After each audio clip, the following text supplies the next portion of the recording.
तुम कौन हो और तुम्हारी हिम्मत कैसे हुई मेरे चेहरे का इस्तेमाल करने की? आर्या गुस्से से उसे घूरते हुए कहती है।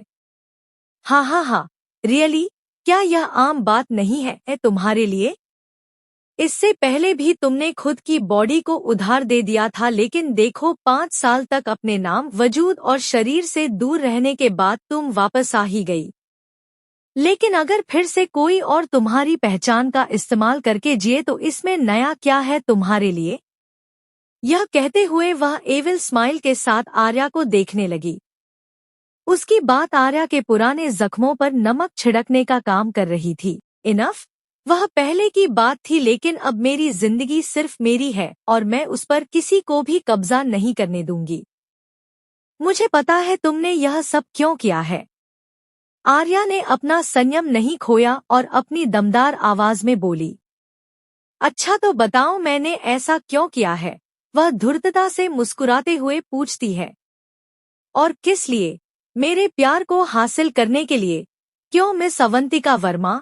आर्या तिरछा मुस्कुराते हुए अपनी कोल्ड वॉइस में कहती है और उसे खा जाने वाली नजरों से घूरने लगती है। वहीं उसकी बात सुनकर सामने खड़ी लड़की, जो इस वक्त पूरी तरह से आर्या जैसी दिख रही थी, एकदम से जोर जोर से हंसने लगी। हाँ हाँ हाँ हाँ, कुछ भी कहो, लेकिन मेरी दुश्मन टक्कर की है। तुमने मुझे पहचान लिया और मुझे तुमसे यही उम्मीद थी। अवंतिका ने ठहाका लगाकर हंसते हुए कहा और अपने चेहरे पर लगे उसे मुखौटे को आराम से हटा दिया, जो दूसरी स्किन जैसा ही लग रहा था, जिसे लगाकर वह आर्या की हमशक्ल लग रही थी। आर्या उसे बुरी तरह घूर रही थी। उसे ऐसे देखकर अवंतिका डरते हुए बोली, ऐसे मत देखो, नहीं तो मैं डर जाऊंगी, फिर मेरा आनिक्य तुम्हें छोड़ेगा नहीं। अवंतिका ने नौटंकी करते हुए कहा। क्या? आर्या हैरान रह गई और उसे अजीब तरह से देखने लगी। क्या तुम मेरी एक्टिंग नहीं समझी? अवंतिका बुरी तरह मुस्कुराते हुए बोली। यही चल रहा होगा ना तुम्हारे मन में? अब मुझे उसकी धमकी दोगी जो कि किसी काम की नहीं है। वैसे धमकी देने जैसी बात तो है उसमें। फिर आगे मुंह बनाकर बोली, वैसे सही भी है, तुम्हारा आनिक्य बहुत चालाक है। मैं उसे गले लगाना चाहती थी और अपने पानी में डूबने का फायदा उठाकर उसके करीब जाना चाहती थी, लेकिन उसने मेरा हाथ अपने असिस्टेंट को थमा दिया। उस पल मुझे इतना गुस्सा आ रहा था कि तुम्हें जान से ही मार दूं और तुम्हारी लाश उस पत्थर दिल आदमी को तोहफे में दे दूं। फिर देखते कब तक अपनी अकड़ बनाए रखता। आर्या, जो यह सुनकर खुश हो रही थी कि आनिक्य ने उसके भेष में अवंतिका को अपने करीब भी नहीं आने दिया, जबकि वह सबसे बेहतर जानती है, ऐसे में अगर वह फंसी होती तो उसे अपने सीने से लगा लेता और दूसरे किसी को भी उसे छूने नहीं देता। मिहिर कुछ सोचता है, फिर अपना सर ना में हिलाकर कहता है, नहीं भाई, मुझे रात में नींद नहीं आ रही थी, इसलिए यही झूले पर बैठकर गेम खेल रहा था, फिर मैं सो गया। मैंने आर्या को यहाँ आते नहीं देखा। मुझे अच्छे से याद है क्योंकि मैं सोया हूँ, बहुत लेट था। अगर वो यहाँ आई होती तो मुझे पता तो चलता। अब अभीर और आकृति के साथ नित्या जी की घबराहट भी बढ़ गई। वो उसी घबराहट के साथ बोली, पता नहीं क्यों मुझे ऐसा लग रहा है मेरी बच्ची ठीक नहीं है, बहुत बड़ी मुसीबत में है। कुछ करो अभीर, मुझे मेरी गुड़िया सही सलामत चाहिए। ये कहते हुए उनकी आंखों से आंसू बहने लगते हैं। मम, मैं हमारी गुड़िया को ढूंढ लाऊंगा, आप शांत रहिए। फिर उसने आकृति को कोई इशारा किया, जिसके बदले में उसने हाँ में सर हिलाया और नित्या जी को संभालते हुए अंदर ले जाने लगी। अभीर भी बाहर जाने लगा, तभी मिहिर बोला, मैं भी आपके साथ चलूंगा। हमारी बहन मुसीबत में है तो मेरा भी फर्ज बनता है उसे बचाने का। तुम यही रहो, शायद आर्या किसी काम से गई हो। उसका फोन भी पानी में गिरने की वजह से खराब है, इसलिए हमारे पास उससे कांटेक्ट करने का भी कोई तरीका नहीं है, इसलिए यहाँ रुको और आर्या आती है तो तुरंत मुझे बताना। ठीक है भाई, मैं यही हूँ, आप जाइए। कोई भी खबर में आप भी बताते रहना। अभीर ने हाँ कहा और अपनी कार लेकर वहां से चला गया। दूसरी तरफ आनिक्य उस जगह पहुंच चुका था जहां आर्या को रखा गया था। वो जैसे ही अंदर गया उसे कोई दूर दूर तक नजर नहीं आया। उसकी के पीछे दक्ष और उसका अंगरक्षक चल रहा था। वो तेजी से अंदर घुसे और तब तक नहीं रुके जब तक उन्होंने उस रूम को नहीं देख लिया। झटके से दरवाजा तोड़ दिया जो लोहे का था। आनिक्य के हाथ से खून बहने लगा लेकिन उसे इस वक्त किसी चीज का होश नहीं था। अंदर का नजारा देखकर उसकी आंखें और भी सर्द हो गई। वो अंधेरा कमरा जिसमें किसी के होने का सुराग अभी भी था लेकिन अब वो खाली हो चुका था। जब वो अंदर आया तो उसकी आंखें अपने आप बंद हो गई। स्वीट हार्ट तुम रही थी, मुझे महसूस हो रहा है, कहते हुए वो चारों तरफ देखने लगा। तभी उसकी जाकर दीवार पर गई जिस पर खून लगा था, जिसे देखकर उसकी आंखें सुर्ख लाल हो गई। अवंतिका वर्मा, ये तुमने अच्छा नहीं किया। मेरी स्वीटहार्ट के खून की एक एक बूंद का हिसाब तुम्हें बार बार मरकर देना होगा। ये बोलते हुए आनिक्य बहुत ही खतरनाक लग रहा था। तभी उसकी नजर एक साइन पर गई जो कि किसी ने घसीटते टाइम बनाया था। वो समझ गया ये इशारा उसकी आर्या का ही है। वो बिना देरी के बाहर की तरफ भागा। उसी के साथ दोनों लोग भी भागे। जैसे ही वो कुछ कदम उस खंडर जो आर्या के नानाजी के घर से कुछ ही दूरी पर था ब्लास्ट हो गया। वहीं एक चॉपर उसी खंडर से थोड़ी दूर उड़ रहा था, जिसमें बैठी अवंतिका हंसते हुए बोली, आज तुम्हारे उस शैतान का भी स्वाहा हो गया। ये कहकर वो जोर जोर से किसी राक्षस की तरह हंसने लगती है लेकिन आर्या एक तक उस मिट्टी में मिल चुके खंडर को देख रही थी। ब्लास्ट के बाद चॉपर तेजी से और ऊपर की तरह उड़ान भरने लगा। जैसे ही आगे जाकर आर्या को एहसास हुआ कि अब वो चॉपर पानी के नीचे है तो उसने एक पल भी बिना सोचे छलांग लगा दी और अपने साथ अवंतिका को भी खींच लिया। अवंतिका चीखी लेकिन आर्या के होठों पर तो एक डेविल स्माइल थी। उसने मन में कहा, बहुत झेल लिया तुम्हें, अब तुम्हारा वक्त आ चुका है अवंतिका। कहते हुए उसने अपनी जैकेट के बटन के अंदर से एक सुई को निकाला और बेरहमी से उसे उसकी गर्दन में घुसा दिया। तभी उसने अवंतिका के मुंह से जो सुना उससे उसे गुस्सा आ गया और वो दांत पीसकर बोली, सपने देखना बंद करो। मैं मिस्टर राणावत की कमजोरी नहीं ताकत हूँ जिसे तकलीफ देकर तो देखो मेरा वो ठंडा शैतान तुम्हें जीते जी नर्क दिखाने से पहले एक पल भी नहीं सोचेगा। ये सब कहते हुए अर्यांशी की आंखें सुर्ख लाल हो गई थी और उसके होठों पर एक घमंड भरी स्माइल थी।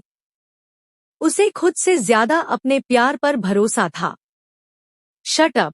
अवंतिका को इतना गुस्सा आया कि उसने तेजी से आर्या के गाल पर थप्पड़ मार दिया। उसके इस एक्शन के लिए वो तैयार नहीं थी जिससे वो उस थप्पड़ से बच नहीं पाई लेकिन अब उसका ऑरा बहुत खतरनाक हो गया और जैसे ही वो दूसरा थप्पड़ मारने के लिए आगे बढ़ी, चट! एक ही वार में अवंतिका के हाथ की हड्डी टूट गई और वो गला फाड़कर चिल्लाई, आ! ये क्या किया तुमने? वो मास्क पहने आदमी आगे आया और उसने अवंतिका के हाथ को पकड़ लिया। उसके छूते ही वो फिर से चीखी, छुओ मत, दर्द हो रहा है। उसके कहने पर उस आदमी ने अवंतिका का हाथ झटके से छोड़ दिया, फिर एक डेविल स्माइल करते हुए सामने खूंखार दिख रही लड़की को देखता है। उसने अब जाकर उसे अच्छे से देखा था। पूरे रूम में अंधेरा था। दरवाजे से आ रही रोशनी ही थोड़ा बहुत उजाला कर रही थी जिसमें आर्या का चेहरा हीरे की तरह चमक रहा था। उसके कपड़े गीले थे जो उसके शरीर से चिपक गए थे लेकिन ऊपर जैकेट पहने होने की वजह से उसके अंदर के कपड़े दिख नहीं रहे थे। वो ऑल ब्लैक में थी और बिल्कुल कातिलाना लग रही थी। कुछ भी कहो, ये लड़की अलग ही ब्यूटी है। जिस तरह से ये खुद को कैरी करती है ये कबीले तारीफ है। इसलिए तो अवंतिका इसके चेहरे जैसा मास्क लगाकर भी इतनी अमेजिंग और इम्प्रेसिव नहीं लग रही थी, जबकि चोट लगने और इतनी बुरी कंडीशन में होकर भी उसका चार्म, कॉन्फिडेंस और सबसे इम्पोर्टेंट ब्रेवरी बिल्कुल भी कम नहीं हुई थी। तभी वो होश में आया जब अवंतिका अपने एक हाथ को पकड़े फिर से गुस्से से आर्य पर चिल्लाने लगी, तू चुड़ैल बहुत हाथ चलते हैं ना। रुक बस एक बार मैं अपने प्यार को हासिल कर लूं, उसके बाद तुम्हें तुम्हारे अंजाम तक पहुंचाऊंगी। अपनी बात खत्म करने के बाद वो मुड़ी और उस आदमी से बोला, कॉल द डॉक्टर। ऑर्डर देकर वो उस अंधेरी जगह से बाहर आ गई। वही उस आदमी ने चिढ़कर उसे जाते हुए देखा, फिर आर्या को एक नजर देखकर वहां से चला गया। जाते हुए उसने दरवाजा बाहर से बंद कर दिया। अब फिर से उस जगह अंधेरा हो चुका था, लेकिन आर्या को कोई फर्क नहीं पड़ा, बल्कि वो शांत होकर दीवार से टिककर आंखें बंद करके आराम करने लगती है। दूसरी तरफ एक परछाई घूमते हुए पूरे शहर के चक्कर लगा रही थी। उसकी स्पीड इतनी तेज थी कि कोई अगर देखता तो दूसरे ही पल उसे अपना भ्रम समझ लेता, और कोई भूत। वो पिछले 2 घंटों से इसी तरह पूरे इंदौर शहर के चक्कर लगा रहा था। उसने एक भी ऐसी जगह नहीं छोड़ी थी जहां उसे अपनी स्वीटहार्ट के होने की संभावना हो। ये परछाई कोई और नहीं, आनिक्य ही था। वो बेचैनी से हर जगह तलाश रहा था। उसने सिटी एरिया और जंगल भी नहीं छोड़ा था। आखिरकार वो रुक गया और उसी जगह बैठ गया जहां वो आर्या को लेकर आया था। रात के समय में वो जगह सुंदर तो लग रही थी, लेकिन उतनी ही खतरनाक। कहाँ हो सकती है मेरी स्वीटहार्ट? वो खुद से सवाल करता है और आंखें बंद करके सोचने लगता है। आनिक्य, तुम्हारा शक सही है, वो इस शहर में नहीं है। अगर होती तो तुम्हें और मुझे अभी तक पता ही चल चुका होता। पीछे से किसी ने कहा, जो अभी अभी वहां आया था। आनिक्य ने अपनी आंखें खोली और बोला, एक जगह है जहां हमने अभी भी नहीं देखा। कौन सी जगह? दक्ष ने हैरानी से पूछा। लेकिन आनिक्य ने कुछ नहीं कहा और वहां से एकदम से गायब हो गया। सुबह का वक्त। नित्या जी आर्या के रूम में गई, लेकिन वहां कोई नहीं था। उन्होंने बाथरूम और बालकनी में देखा, लेकिन वहां भी उन्हें आर्या नहीं दिखी। वो नीचे आई तो उन्होंने अभीर और आकृति को हॉल में बैठे देखा। वो उनके पास गई और परेशान होकर बोली, तुम दोनों ने आर्या को देखा? वो अपने रूम में नहीं है, शायद नीचे आई हो। मॉम, आर्या तो नीचे ही नहीं आई, हम तो तब से ही यहाँ बैठे हैं और उसके उठने का ही वेट कर रहे हैं। नित्या जी को अब टेंशन होने लगी। पता नहीं कहाँ होगी मेरी बेटी। मुझे कल से ही बेचैनी हो रही है। आर्या को सही सलामत देखकर भी मेरी बेचैनी कल नहीं हुई और अब सुबह फिर से वो गायब है। अभीर, जल्दी से अपने डैड को फोन लगाओ। वो राणावत हवेली गए हैं, क्योंकि शेखर जी ने पंडित जी से मिलवाने के लिए उन्हें बुलाया था। मॉम, आप टेंशन मत लो, मैं खुद आर्या को ढूंढने जा रहा हूँ, लेकिन उससे पहले हमें हवेली के हर हिस्से में देख लेना चाहिए। तभी आकृति बोली, मैंने आर्या को रात में नीचे आते हुए देखा था, जब मैं किचन में पानी लेने आई। वो बाहर जा रही थी। जब मैंने पूछा तो उसने कहा ही उसे नींद नहीं आ रही, इसलिए वो गार्डन में ठंडी हवा लेने जा रही है। तब मैंने उससे कहा मैं भी चलती हूँ, लेकिन उसने मना कर दिया और कहा कि वो थोड़ी देर बाहर रहकर जल्दी से सोने चली जाएगी, इसलिए मैं परेशान ना रहूं और सो जाऊं। मैंने भी ज्यादा नहीं सोचा और सोने के लिए चली गई। मुझे लगता है हमें गार्डन में देखना चाहिए, कहीं वो वही तो नहीं सो गई। सबको उसकी बात सही लगी और वो गार्डन में देखने चले गए। जब वो गार्डन में आए तो चारों तरफ देखने लगे, तभी उन्हें झूले पर कोई सोता हुआ नजर आया, लेकिन वो आर्या नहीं थी। जब सभी पास आए तो उन्हें मिहिर का चेहरा दिखा। मिहिर, मिहिर। अभीर उसके गाल को थपथपाते हुए बुलाता है। सोने दो भाई। मिहिर दूसरी तरफ करवट बदलकर सो जाता है। झूला बड़ा था, उस पर एक इंसान आराम से सो सकता था। अभीर ने जब उसे उठते हुए नहीं देखा तो वो अपनी सर्द आवाज में बोला, अगर तुम नहीं उठे तो मैं तुम्हें घर से दूर शिकागो का प्रोजेक्ट हैंडल करने भेज दूंगा। उसका ये कहना ही था कि मिहिर हड़बड़ाकर उठ गया और चिल्लाया, नहीं। तुमने आर्या को देखा? अभीर ने पूछा। नहीं भाई, वो तो अपने रूम में होगी और मैं तो कल गार्डन में ही सो गया था। मैंने रात के बाद से उसे नहीं देखा। आपने देखा ना, मैं आपके सामने ही उठा हूँ, मिहिर ने मासूमियत से कहा और सबको देखने लगा। तभी उसे एहसास हुआ कि कुछ तो गड़बड़ है। क्या हुआ है भाई? मॉम इतनी घबराई क्यों लग रही है? मिहिर, आर्या नहीं मिल रही है। हम उसे सुबह से ढूंढ रहे हैं।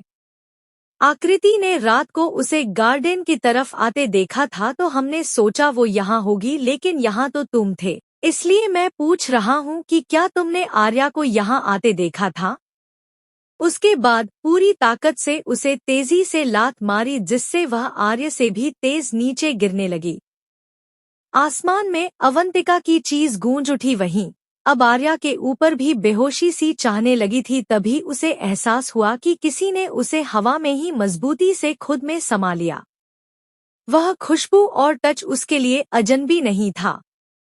वह जानती थी कि यह कौन है। उसके लिए वह घबरा गई, लेकिन आंखें बोझिल हो गई और अगले ही पल वह बेहोश होने से पहले वह अपनी अधखुली आंखों से बस हल्का सा ही देख पाई।